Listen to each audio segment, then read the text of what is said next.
Moons. In the forests of southern India, there is a story that the people who work with elephants tell quietly, not because it is unbelievable, but because the things that are most true are sometimes the ones that require the most silence to receive. It begins with a blind elephant calf, found alone beside a dry riverbed, and a young forest ranger named Arjun, who had been doing his job for 3 years and had not yet learned to keep a professional distance from the things he found that needed help.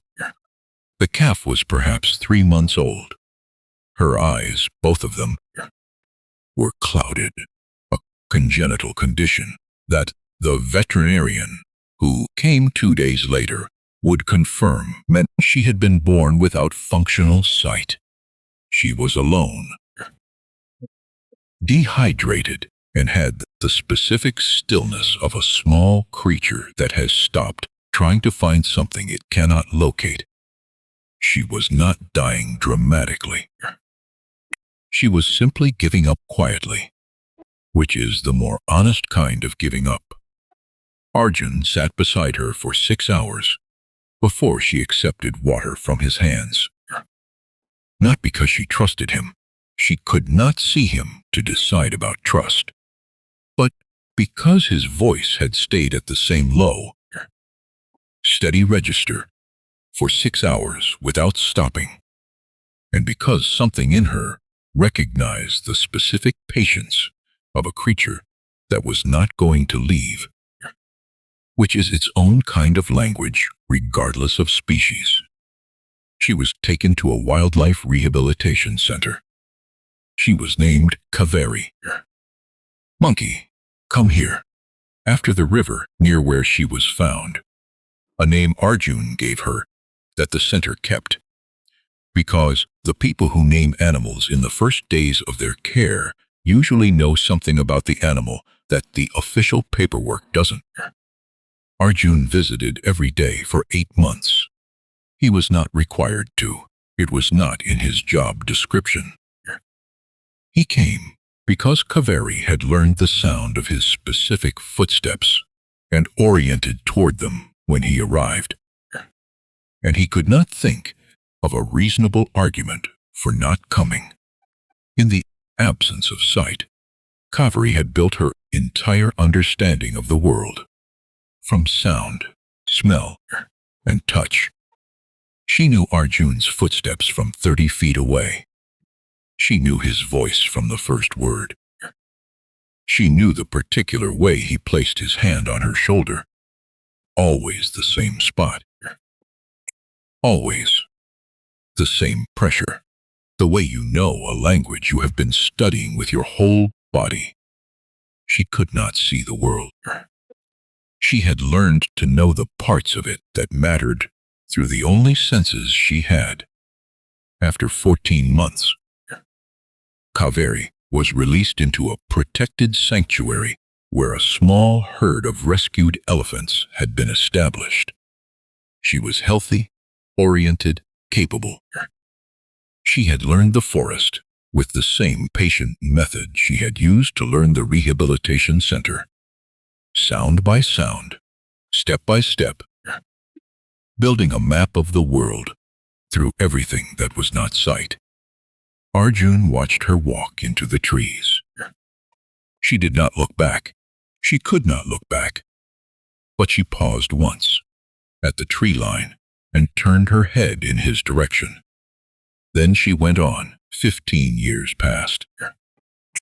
Arjun was transferred, promoted, transferred again.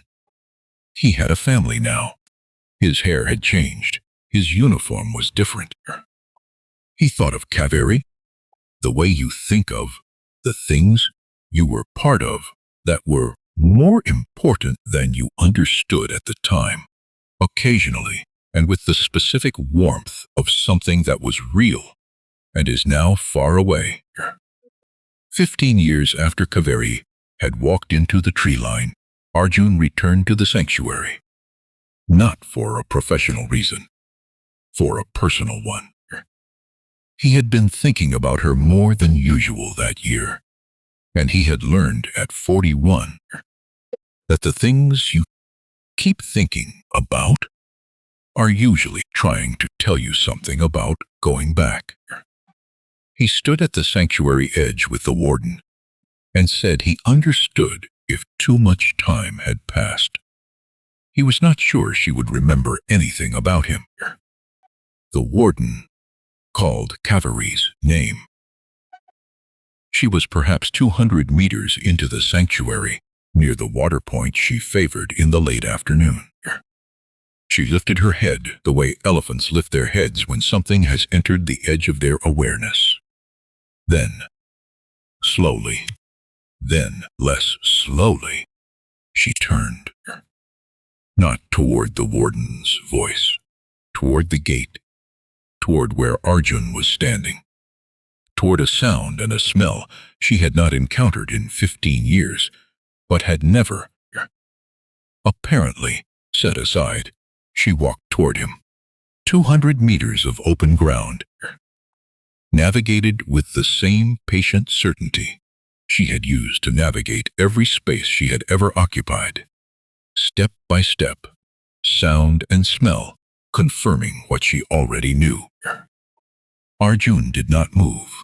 He said later that he had not been able to move, not from fear, but from the specific paralysis of watching something you had not allowed yourself to fully hope for, arriving anyway.